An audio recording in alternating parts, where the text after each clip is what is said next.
심판과 구원의 새창조 시리즈 11번째 시간, 영적 안일함이 찾아올 때라는 말씀의 제목으로 하나님의 말씀 전하겠습니다. 영적 안일함이 찾아올 때. 제가 우리 교회 처음 부임했던 시간은 2022년도 4월 1일이었습니다. 3월달 중반 한 20일, 한 열흘 전에 제가 교회에 미리 이렇게 이 지역으로 이사를 온 것 같아요. 사실 그때의 마음은요, 약간 긴장감이 있었어요. 이제 처음 대하는 성도들, 처음으로 해야 하는 어떤 담임 목회의 어떤 역할들, 굉장히 설레고 두려웠습니다. 그때 제 안에 텐션이 있어서 사실은 그때는 어떤 것 하나하나든지 매우 조심스럽게 이렇게 좀 한 발 한 발 뛰어보려고 했던, 또 한쪽에서는 이렇게 열정을 다해서 무언가 해보겠다는 그러한 마음도 더 많았어요. 근데 한 5년쯤 지나서 2026년을 살아가는 저의 모습을 돌아보니 영적인 안일함이 저를 덮을 때가 있더라고요. 가만히만 있어도 따박따박 월급은 나오고, 그죠? 이게 가만히만 있어도 어르신들이 밥 먹을 때 밥도 먹을 수 있고, 교회에서 밥도 주고 다 하니 이거 아무것도 안 해도 이거 괜찮은데? 라는 생각, 그런 유혹이 저를 찾아올 때가 있습니다. 처음에는 많이 긴장하고 설레이고 뭐 그런 마음들이 있었지만, 이 시간이 지남에 따라 조금 더 이 교회에 정착이 된 것 같고, 이 지역에 정착된 것 같은 그러한 마음이 저를 덮을 때, 그런 영적 안일함이 제게 찾아올 때, 제 안에 찾아오는 어떤 그러한 나태함과 그러한 마음들이 저를 흔들 때가 있었음을 저는 느낍니다. 평범한 일상 가운데 젖어갈 때, 그렇게 젖어들 때, 우리가 그런 일상 속에 빠져들 때, 사실 그때가 굉장히 위험합니다. 아무런 일이 없는 것 같고, 평안한 것 같고, 무언가 위기를 벗어난 것 같고, 무언가 세틀다운이 잘 된 것 같아 보이는 그때에 하나님은 반드시 우리 보고 깨어 있어야 한다라고, 반드시 깨어 있어야 한다라고 설명하고 계시죠. 오늘 말씀이 바로 그러한 이야기를 나누고 있습니다. 이 세상에 살아가는 저희들도 하나님의 백성으로 살아갈 때, 우리도 이 자리와 이 환경 가운데 안일함에 빠질 수 있기 때문에, 하나님은 오늘 이 이사야서의 말씀을 통해서 우리에게 영적 경각심을 갖는 그러한 믿음의 인생, 우리가 안고 있는 이러한 영적 안일함을 벗어나야 한다라고 설명하고 있죠. 여러분, 오늘 말씀의 배경이 무엇인가 하면요, 이 역사적 배경은요, 아수르와의 또 주변의 제국들 간의 어떤 여러 가지 국제적인 어떤 패권 다툼이 있는 상황 속에서 이 아수르가 남유다를 계속해서 압박하는 시기예요. 우리가 들여다보고 있는 이사야서를 들여다보면, 이사야서는요, 남유다의 10번째 왕이었던 우시야, 요람, 그리고 아하스, 히스기야까지 이 4명의 4대의 왕에 걸쳐서 이사야가 활동을 하였는데, 아직 정확히 말씀드리면 히스기야의 때가 되지 않은 상태, 그러나 앞선 선왕들 우시야와 요람과 어떤 아하스의 그들의 어떤 악한 폐륜적인 행위가 하나님으로부터 모든 복음의 사람들을 멀어지게 만들었던 어두운 현실의 때를 설명해 주고 있습니다. 그런데 그런 위기, 영적 위기가 있음에도 남유다 사람들은 어땠을까요? 그들은요, 일상적인 농경의 삶, 자신들이 똑같이 농사짓고 자신들의 삶은 별로 문제 없다, 괜찮다, 나는 오늘도 농사짓고 내일도 농사질 것이고 내 삶에는 큰 변화가 없을 것이야 라는 안일함에 빠져서 하루하루를 살게 되었다라는 것입니다. 그런데 여러분, 여기에서 우리가 한 가지 중요하게 여길 수 있는 것은요, 이 영적 안일함이라는 것이 우리의 삶을 어떻게 만드는가?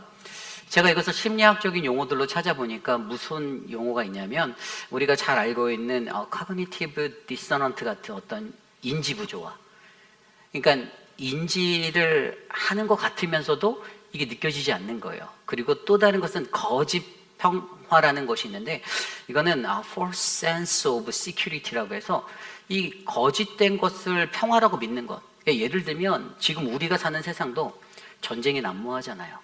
우크라이나, 러시아 전쟁 아직도 끝나지 않았고, 이란과의 전쟁이 계속되고 있는데, 사실 우리가 여기서 실제적인 것에서 체감이 잘 안 돼요. 얼마 전에 서부에 있는 콜롬비아에도 큰 지진이 있었습니다. 뉴스나 매스컴에서는 들었을 수 있지만, 사실 노스캐롤라이나라는 우리가 사는 곳에 지진이 없었기 때문에 우리는 못 느껴요. 이러한 것들, 그러니까 거짓 평화, 나는 괜찮기 때문에 이게 나에게 큰 문제가 되지 않아라고 생각하는 거. 또 다른 것으로 따져보면은 이모셔널 럼빙 같은 거, 이게 뭐냐면은 어떤 무지함이죠. 그러니까 무감각함, 내가 감정적으로 이것을 느끼지 못하는 나의 무지함과 무감각함 때문에 내 안에 있는 것은 주변은 굉장히 혼란스럽고 컨퓨즈하고 모든 것들이 어지러우나 오늘 나의 삶에는 문제가 없다, 난 괜찮아 라고 얘기하는 이런 삶의 자리들, 우리는 이것을 영적 안일함이다 라고 설명하고 있습니다. 여러분 생각해 보십시오. 영적 안일함이란 것은 단순히 내 삶에 게을러지는 삶의 자리를 말하는 것이 아닙니다. 이것은 성경적으로 좀 더 기독교적인 신앙적인 자리에서 들여다보면 우리의 삶에는 반드시 하나님이 필요하고 매일의 삶 가운데 주님이 동행하셔야 되는데, 자꾸만 내 힘으로 살아가는 것이 괜찮다라고 느껴지는 평화가 계속되니 하나님이 없어도 되겠네라는 착각으로 빠지게 만들고 하나님으로부터 멀어지게 만드는 이 영적 위기를 설명하게 되는 것이죠. 오늘 말씀에도 들여다보면요, 10절 말씀에 뭐라고 나와 있냐면, 10절 말씀에 보면 1년 남짓 지나면 너희가 당황하리니 포도 수확이 없으며 열매 거두는 일이 이르지 않을 것이다. 근데 아직까지 그들은 느끼지 못하는 거예요. 때는 1년 정도밖에 남지 않았어요. 큰 위기가 찾아올 것이, 아수르의 공격이. 그때 되면 수확이 사라질 것이고 너희에게 소출이 없어지고 위기가 올 것인데, 여전히 너희들은 안일하게 괜찮아, 걱정하지 않아, 문제되지 않아 라는 인생을 살고 있다는 것이죠.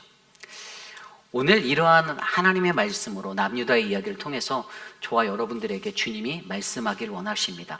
평범한 일상에 젖어든 우리들의 신앙을 점검해보고, 과연 우리에게 영적 안일함이 찾아왔을 때에 그때 나는 과연 어떻게 이 안일함을 극복할 수 있는지를 말씀으로 한 2가지 정도 살펴보려 합니다.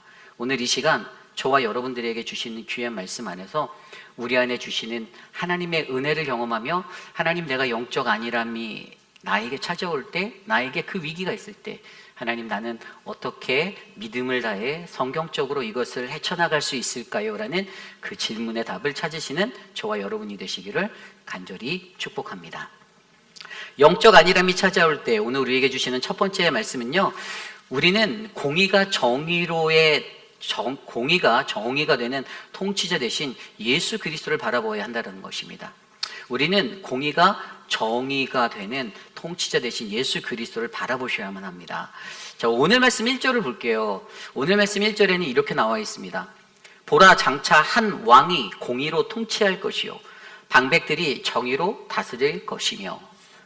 이 한 구절은 굉장히 큰 영적 의미를 담고 있습니다. 그때 다스리고 있었던 왕이 10대 우사야 왕이든 11대 요람 왕이든 10대 아하스 왕, 히스기야의 아버지였든 어떤 상태든지 그때 그 당시의 삶의 모습은 굉장히 위험했다라는 것이죠.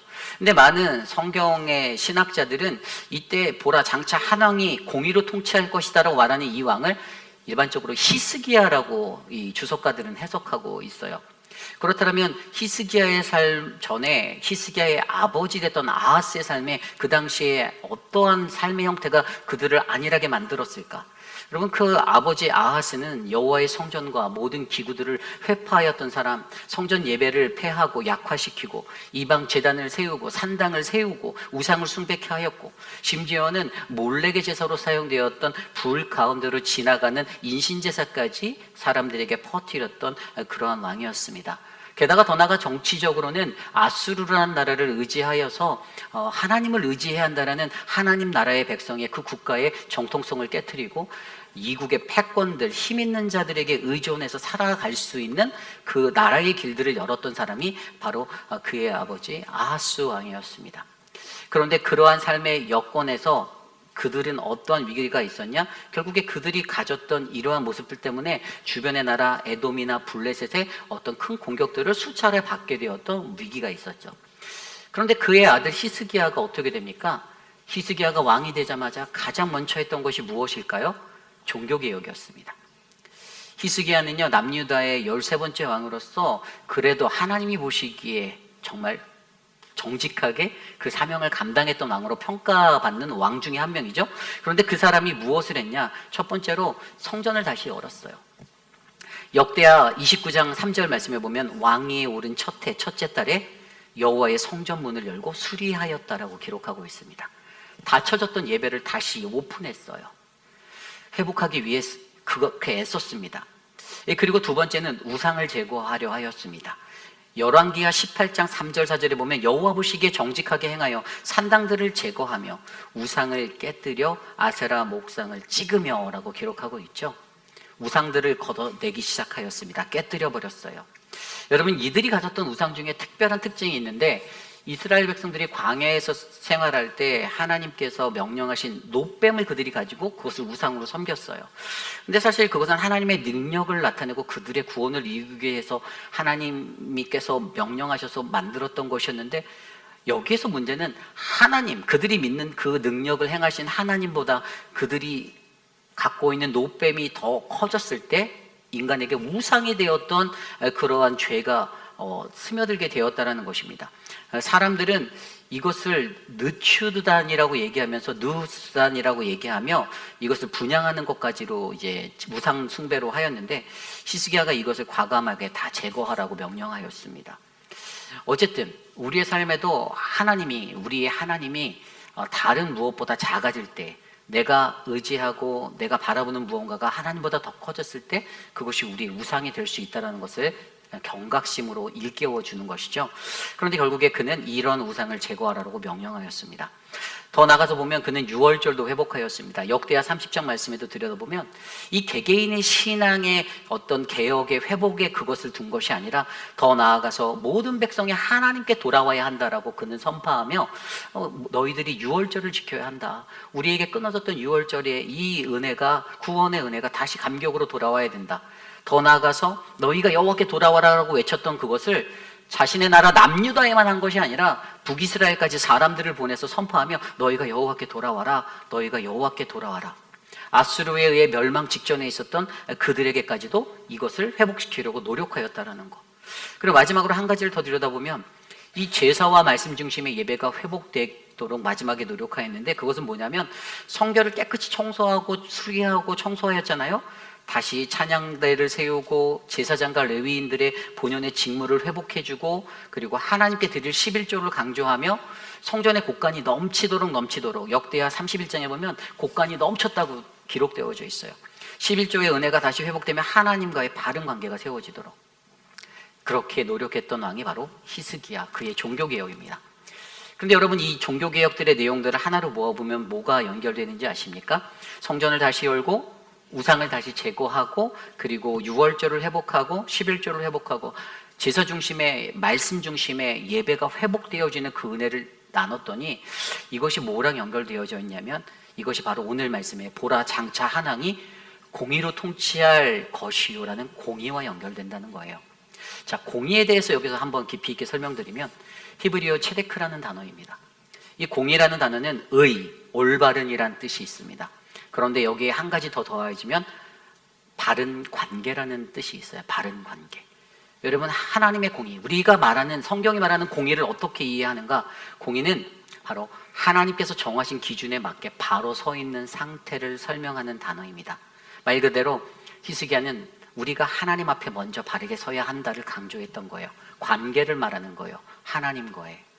그러니까 공의라는 것을 이해할 때 가장 먼저 생각해야 되는 것은 나와 하나님과의 관계, 우리와 하나님과의 관계라는 것입니다.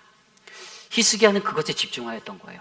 하나님, 내가 이 나라를 공의로 통치할 것입니다. 앞선 왕들이 하나님 공의 없이 하나님 앞에서 서 있는 것 같이 나라를 이끌지 않았는데, 하나님, 나는 이 나라가 하나님 앞에 세워져서 이끌어져가는 그 사람으로 하나님이 나를 오늘도 보고 있고 하나님이 나를 감찰하시는 하나님이심을 내가 실천하며 믿음으로 내가 그렇게 나라를 끌겠습니다. 그게 바로 공의예요.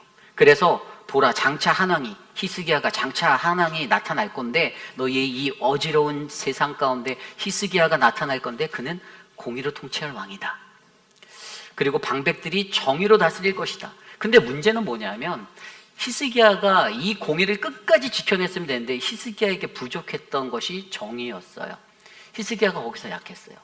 히스기야가 완전했습니까? 아닙니다. 성경을 들여다보면 히스기야는 물론 열왕기하 18장 5절에 히스기야에 대한 역대 그 역사가들의 평가는 히스기야가 이스라엘 하나님 여호와를 의지하였으나 그가 전후 유다 여러 왕 중에 그러한 자가 없었다라는 아주 좋은 평가를 받긴 했지만, 그러나 우리가 너무나도 잘 알고 있듯이 그가 육신에 병이 들었을 때 하나님께 생명을 15년 연장받는 그 자리에서 그 이후에 그는 바벨론의 사신단에게 자신이 가지고 있는 성전의 어떤 풍요로움과 여러 가지 성전의 기물들을 다 오픈해서 보여주고 결국에 바벨론에서 온 사절단들이 그걸 보고 나서 후에 어떻게 해요? 그의 자랑 때문에 그가 교만하여져서 순간적으로 자랑하고 싶은 마음에 자랑했던 그것이 어떻게 보면 군사적인 기밀을 유출한 자신들의 상태를 노출하게 된 그러한 것이 돼서 후대의 왕에 얼마 못 가 남유다는 바벨론에 의해 멸망당하는 그러한 위기를 받게 되었다는 것이죠.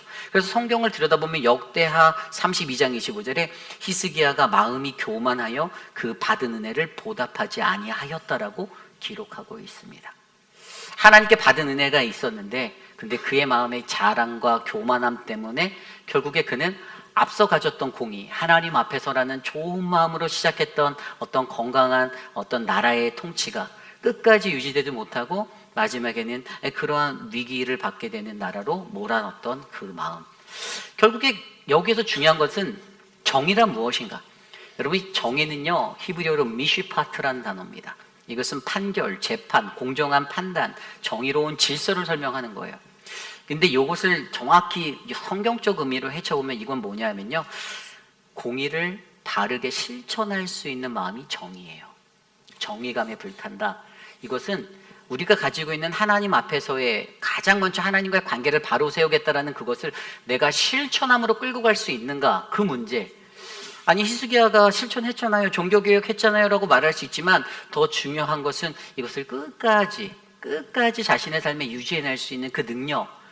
그래서 사실 많은 성경의 신학자들은요, 보라 장차 한 왕이 나타날 것이다 히스기야로 보지만 사실은 그 너머에 계신 그것을 완전하게 지켜내신 예수 그리스도 메시아를 이 한 왕으로 해석하는 것이 기본적으로 이 성경 구절에 관한 해석이에요. 그래서 여기서 가장 중요한 것은요, 우리에게는요 하나님의 공의와 정의가 필요한데 어떻게 되어야 되는가? 하나님의 공의가 정의로 흘러가는 그 인생이 바로 저와 여러분 우리 모두의 인생이 되어야 한다라는 사실을 가르쳐주고 있습니다. 여러분, 어떤 지도자가 필요한가? 그 지도자는 하나님의 공의, 하나님 앞에 바르게 서겠다라는 관계성의 그 바른 공의를 가지고 그것을 실천해낼 수 있는 정의로서의 연결을 해낼 수 있는 그런 지도자들이 우리 교회의 리더십, 우리 교회의 목회자, 우리 교회의 목자들, 모든 일꾼들이 되셔야 한다는 것입니다. 오늘 이 이야기는요, 정말로 우리들의 인생 가운데 어떠한 것들이 우리들을 덮고 있는 영적 안일함을 깨뜨릴 수 있는가? 그것은 하나님의 공의와 정의가 반드시 필요한데 그 공의와 정의가 무엇인지를 성경적으로 깊이 있게 깨닫게 해줍니다. 그리고 그러한 공의가 정의로 흘러갈 때 어떠한 일들이 일어난다고 성경은 말합니까? 2절 말씀에는 보호하심이 있다고 설명해요. 또 그 사람은 광풍을 피하는 곳, 폭우를 가리는 곳 같을 것이며 마른 땅에 냇물 같을 것이며 곤비한 땅에 큰 바위 그늘 같으리라.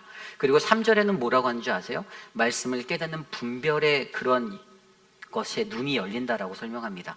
보는 자의 눈이 감기지 아니할 것이고 듣는 자가 귀를 기울일 것이고, 그리고 4절에도 조급한 자의 마음이 지식을 깨닫고 어눌한 자의 혀가 민첩하여 말을 분명히 할 것이다. 혼미함이 거두어진다라고 설명하죠. 그리고 5절부터 8절까지는 하나님의 정의와 공의가 세워짐을 보게 될 것이다 라고 그 결과를 설명해요. 결국에 영적 안일함이 찾아온 자리에 우리가 무언가 마음속에서 굉장히 그 인지 부조화를 겪든 거짓 평화를 느끼든 어떤 영적 무지함 가운데 서서 무감각함에, 이모셔널 감정적 무감각함에 서 있다 할지라도 그것들 안에서 하나님의 공의가 정의로 흘러가는 그런 하나님의 통치, 하나님이 나의 삶을 다스리시고 메시아가 나의 삶을 다스리는 이 통치를 우리가 바라볼 때 우리는 하나님의 보호하심과 분별력 있는 신앙생활, 분별력 있는 하나님의 말씀의 사람, 더 나아가서 하나님의 정의와 공의가 이 땅 가운데 바르게 세워지는 놀라운 하나님의 은혜를 경험하게 될 것입니다. 그렇습니다. 우리는요, 가장 먼저 우리의 영적 안일함이 찾아올 때 우리는 우리가 갖고 있는 공의가 정의로 흘러가는 통치자 되시는 예수 그리스도를 바라보셔야만 합니다. 예수님이 그렇게 우리를 다스리고 통치하셨듯이 저와 여러분들의 인생 가운데 그분의 공의가 정의로 흘러가 우리의 삶을 덮어 공의가 정의로의 인생이 바로 저와 여러분들이 되어서 하나님의 말씀 앞에서 영적 안일함을 깨뜨리고 다시 일어설 수 있는 놀랍고 은혜로운 믿음의 인생 되시기를 간절히 축복합니다. 이것이 바로 오늘 말씀의 첫 번째, 영적 안일함이 찾아올 때에 우리는 공의가 정의로의 통치자 되신 예수 그리스도를 바라보셔야 합니다입니다. 오늘 우리에게 주시는 마지막 두 번째 말씀, 영적 안일함이 찾아올 때의 두 번째 말씀은요, 우리는 하나님으로부터 내려오는 영적 변화를 경험하셔야 된다라는 것입니다. 우리는 하나님으로부터 내려오는 영적 변화를 경험해야 한다. 이 남유다에 있었던 일상의 현실을 9절부터의 말씀은 14절까지 표현하며 이러한 단어로 표현합니다. 너희 안일한 여인들아, 일어나 내 목소리를 들을지어다. 너희 염려 없는 딸들아, 내 말을 기울일지어다. 10절에도 너희 염려 없는 여자들아, 1년 남짓 지나면 너희가 당하리니 포도수확이 없으며 열매 거두는 일에 이르지 않을 것임이라. 11절에 너희 안일한 여자들아 떨지어다. 이 구절만 들으면 야, 정말 하나님은 여성들을 비하나 막 이런 생각도 하실 수 있지만 사실 그 의미가 아니에요. 이 성경의 의미에서 그 고대 근동의 시대적인 관점으로 들여다보면 여성은 항상 가정과 어떤 농경을 하고 있는 일상 속에 가장 중요한 그러한 어떤 상징적인 것이 되었던 사람들입니다. 왜냐하면 그들이 그 일들을 많이 했거든요. 남자들이 많이 놀았을 거예요. 그런데 이것을 안일한 여자들을 짚어서 얘기하는 것이 아니라 이것은 그러한 심볼리컬한 여자들을 빗대어서 그 당시의 유다 사회에 너무나도 평안하고 안식함 가운데 빠져들었고 젖어 있었던 그들의 사람들의 모습을 나타내기 위해서 이러한 표현을 썼다라는 거예요. 그런데 여러분, 이런 영적 안일함 가운데 있었던 그들에게 하나님 말씀하시잖아요. 뭐라고 말합니까? 11절 이후에도 보면은 떨지어다, 당황할지어다, 허리를 동일지어다. 좋은 밭으로 인하여 열매 많은 포도나무로 인하여 가슴을 치게 될 것인데 내 백성의 땅에 가시와 찔레가 나며 기쁨의 성읍, 희락의 성읍, 기뻐하는 모든 집에 이런 위기가, 가시와 찔레가 날 것인데 그래서 그들이 패한 바 되고 적막하게 되고 초장과 같이 변할 것인데 너희들은 아직도 오늘 1년 남짓 지나면이라는 이 의미를 이해하지 못하고 1년밖에 안 남았, 1년도 채 안 남았는데 그 위기가 너희가 오늘도 오늘이 좋사오니 하고 살아가고 있구나라고 지적하고 있는 것이죠. 여러분, 근데 이러한 문제가요, 사실 저와 여러분 우리들의 일상의 문제입니다. 우리들도 인생을 살아가며 이런 것들을 느낄 때가 너무 많잖아요. 괜찮은 거예요. 별 문제 없이 교회도 돌아가는 것 같고 좀 안일해지는 거예요. 사회생활 할 때도 어느 정도 적응이 되면 긴장감이 사라지고 문제도 없으니 하나님이 평화를 주셨다, 안전하다 이렇게 느끼며 살아가는 거예요.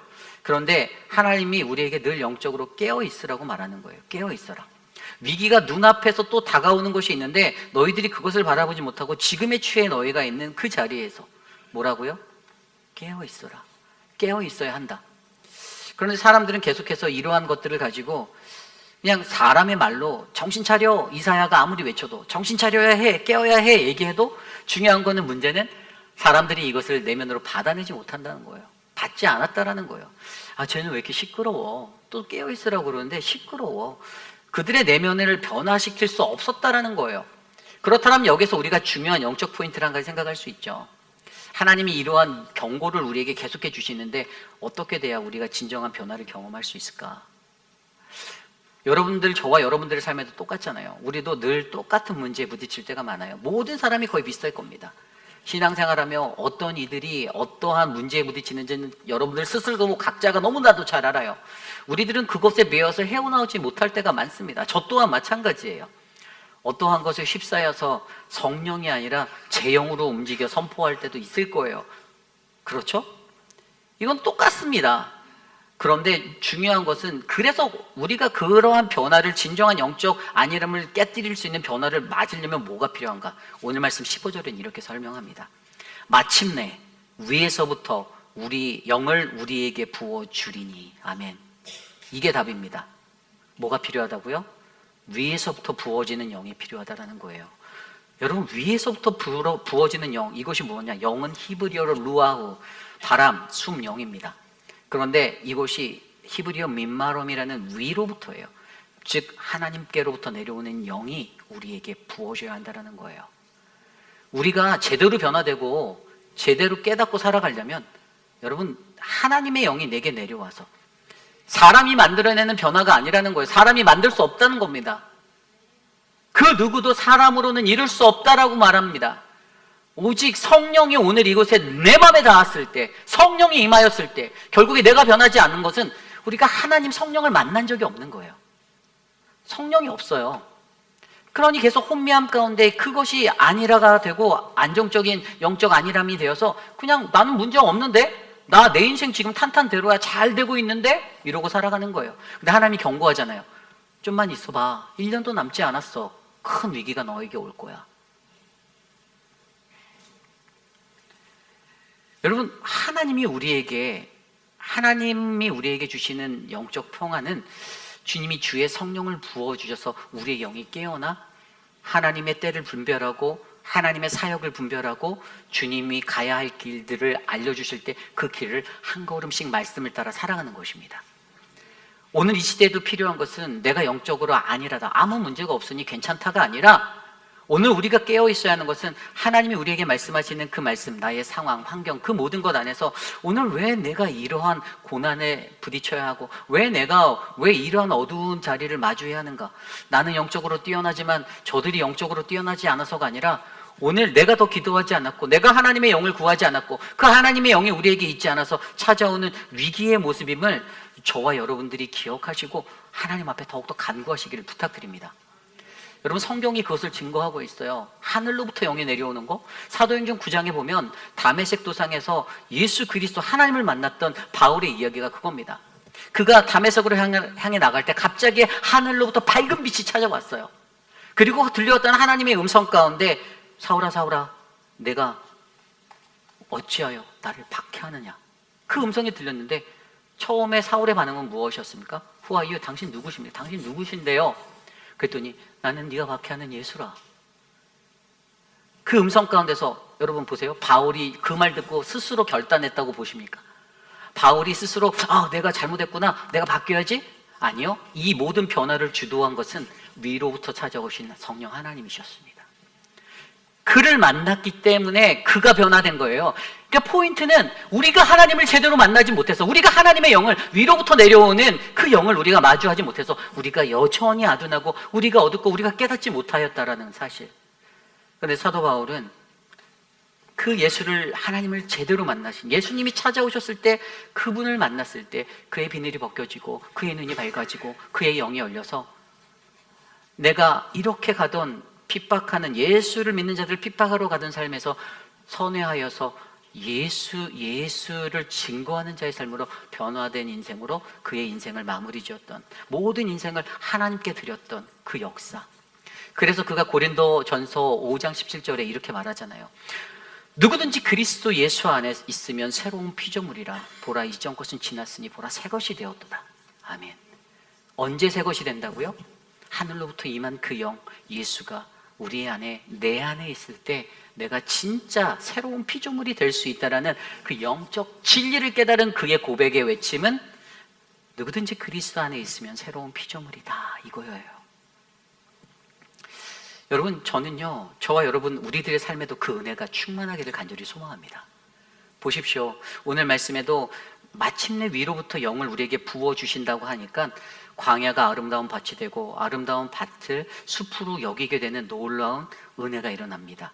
그때 사람들이 회개하는 또 회개가 열리고, 그때 뭐라고 16절 보면, 그때 정의가 광야에서 거하고 공의가 아름다운 밭에 거한다. 17절에 공의의 열매는 화평이요 공의의 결과는 영원한 평안과 안전이다.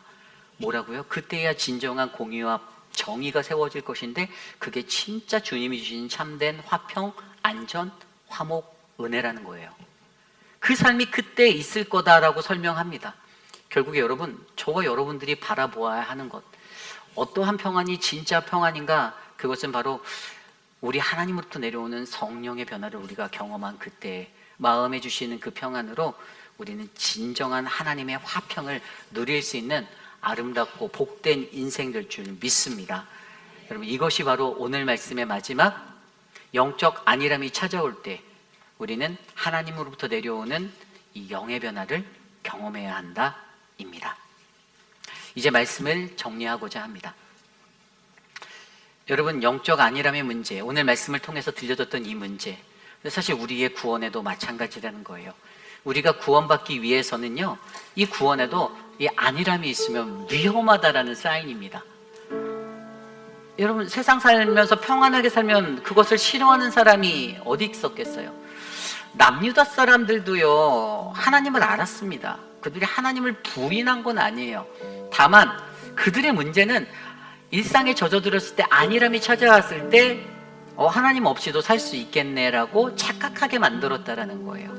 결국에 예배는 있지만 하나님 중심의 예배가 드러나지 않았고 드려지지 못했고, 하나님이 그들에게 함께 하셨지만 하나님으로부터 마음이 멀어져서 그러한 삶을 살아갈 때, 일상의 평안에 취해 있을 때 그들은 이러한 위기를 맞게 되었다는 사실을 우리로 하여금 알려줍니다. 세상의 용어 중에 썬데이 크리스찬이라는 단어가 있습니다. 이것은 뭐냐면 주일에는 신앙의 옷을 입고 먼데이에는 신앙의 옷을 벗어버리는 사람들을 지칭하여 일어난 용어예요. 그런데 사실 오늘 말씀의 가장 핏한 용어는 썬데이 크리스찬이라는 용어가 아닙니다. 노미널 크리스찬이라는 단어가 있어요. 노미널 크리스찬, 명목상의 그리스도인입니다. 이름만 그리스도인, 명목상의 그리스도인. 여러분, 이 개념은요, 이 1980년대 로잔 운동에서 일어났던 그때 분위기에 이 텀이 시작되기 시작했어요. 이 노미널 크리스찬이라는 용어가 그때 대두됐어요. 그때 그들의 기록한 문서를 들여다보면 그 문서에 뭐라고 되어 있냐면, 이 Christian allegiance in name but not in heart. 그들이 마음이 아니라, 그들이 그냥 그 마음으로 선 것이 아니라 그냥 이름으로만 그리스도인의 그것들을 추앙하게 된 인생이 되었다라는 것을 그 로잔 운동의 그 기록된 문서에 나와 있는데, 여러분, 이것이 무엇인가? 자기들 스스로는 나는 그리스도이냐, 나는 교회 다녀, 난 하나님의 백성이야, 말로는 그렇게 하지만 개인들 각자가 가지고 있는 개인의 믿음 안에서는 진정한 그리스도인의 실천, 삶의 연결, 헌신, 섬김, 그러한 것들이 사라져가는 그러한 그리스도인들의 모습을 명목상의 그리스도인, 바로 이름뿐인 그리스도인이다 라고 일컫게 되었습니다. 이름은 있어요. 내 이름은 있어요. 그런데 하나님의 임재, 리얼리티가 없어요. 때로는 오늘을 살아가는 우리들의 신앙의 자리도 그 영적 안일함에 빠질 때가 많습니다. 하나님 앞에 나와 오늘 우리가 예배할 때에 하나님이 우리에게 원하시는 것은 마음을 다하고 뜻을 다하여 내 주 하나님을 예배하는 것. 우리가 그 모든 것들을 너무 잘 알면서도 내 안에 무뎌져가는 나의 모습들, 내 안에 무감각해져가는 나의 자리들, 그러나 하나님은 그것을 회복하기 원하세요. 종교적인 어떤 형식적인 자리에 교회는 지어져 있으나, 신앙의 자리는 있었으나, 그러나 그 안에 하나님이 계시지 않고 우리의 홀만 남아 하루하루가 흘러가는 인생. 저는 오늘 이곳에 계신 저와 여러분, 우리 회의빛 아닌 장로교회는요, 하나님의 복음에 쌓여 우리의 일상 가운데 이제는 괜찮네, 나는 안정적이네, 나는 평화로운데, 그 속에서 하나님의 필요성을 더욱더 깊이 있게 느끼는 믿음의 사람들이 많아지기를 간절히 소망합니다. 그 은혜가 하나님이 내게 주신 것, 하나님이 나에게 베푸신 것. 주님, 나의 삶에는 주님의 공의가, 주님의 정의가 필요합니다. 주님, 나도 그런 사람 되게 하여 주시고 하늘로부터 내려오는 영을 내게 부어주셔서 주님, 내가 진실하게 변화될 수 있게 만져 주옵소서. 오늘 그러한 마음으로 모두 자리에서 일어나 함께 찬양할 때에 예수 하나님의 공의, 그 하나님을 높이 찬양하며 함께 나아가겠습니다. 함께 찬양합니다. 예수 하나님의 공의. 예수 하나님의 공의,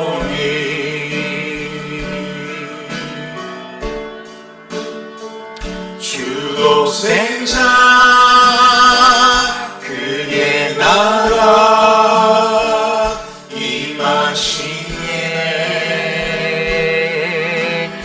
예수 제물이 되신 주, 예수 제물이 되신 주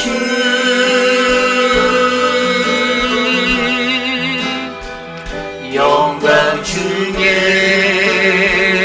그의 나라 임하시네. 주의 나라 영원하며 주의 나라 영원하며 그의 영광 무궁하리. 왕의 위엄과 능력이 이제 임하였으니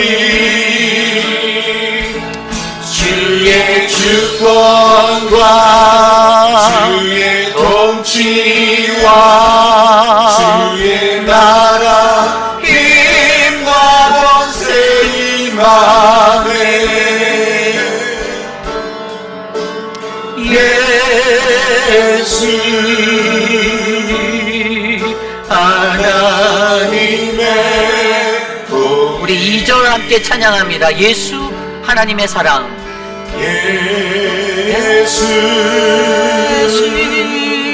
하나님의 사랑 주 은혜와 말씀으로 주 은혜와 말씀으로 나타나네. 예수 거룩한 하나님 예수 거룩한 하나님 영광 중에 그의 나라 임하십니다. 임하시네.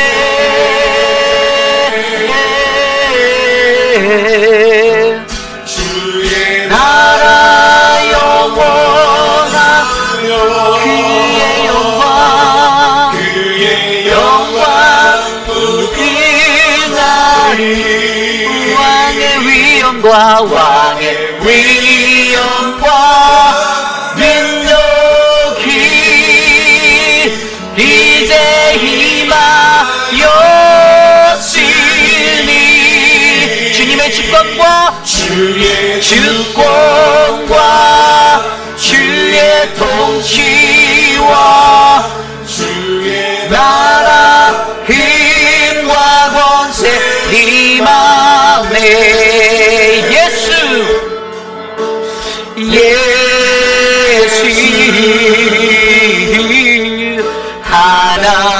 하나님의 공의 주의 나라 영원하며 주의 나라 영원하며 그의 영광 무궁하리. 왕의 위엄과 능력이 이제 임하였으니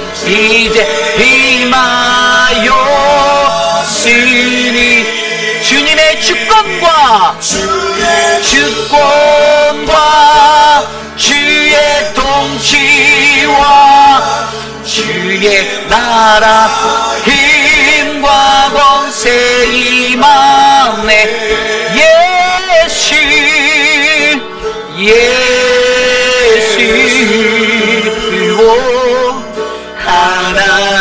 하나님의 공의.